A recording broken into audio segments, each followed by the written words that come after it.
I think because of her charity work, because she loved other people, and that's where she got her name, the Queen of Hearts, because she was so compassionate with other people. And I mean, Nick and I have been very privileged to have an insight of her life, which a lot of people don't. And I think in some of the things that we've seen that people still don't see is like letters that Princess Diana, she used to go to hospices after public events or whatever, and she'd go to a hospice and she built up relationships with terminally ill children, really sick people, and she kept writing to them and they'd write back, and it was just compassion. And I think that's what made me really, really love Diana. It's not just about the dresses or the one key focal dress, obviously, in the exhibition.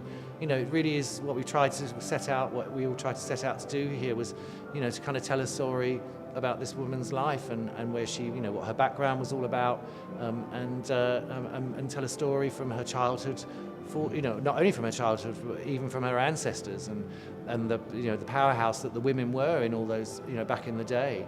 As you'll hear on the audio, as we were discussing again about the fact that one of her ancestors, you know, was lending money to banks at the time. Yes. So, you know, they were obviously very strong and determined women, these women. And Girl power. Yeah. It was definitely girl power. Yeah. It's tradition. We have tradition. And I think that's something that we've had for hundreds and hundreds of years.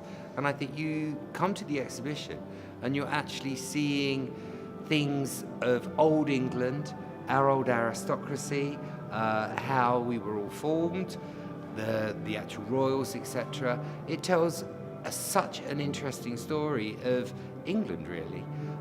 There's pictures of stately homes. People say to me, oh, I don't know whether I want to go. The guys say this. But when actual guys do come, you're so surprised because they are so interested in the history.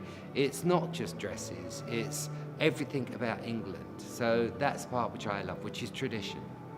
Oh, I think it's great. We, you know, amazing, and the fact that you've kind of backed it up with the stories of who those women were. Once again, they seem very powerful women, very entrepreneurial. Oh yes. And just also seeing the style of the dresses as well, from, you know, the different dates that you've, you know, obviously kept them from, and it's no, it looks. I think the whole thing really kind of pulls together. It's not, you know, certainly not discombobulated, which I know is a word you use in this country.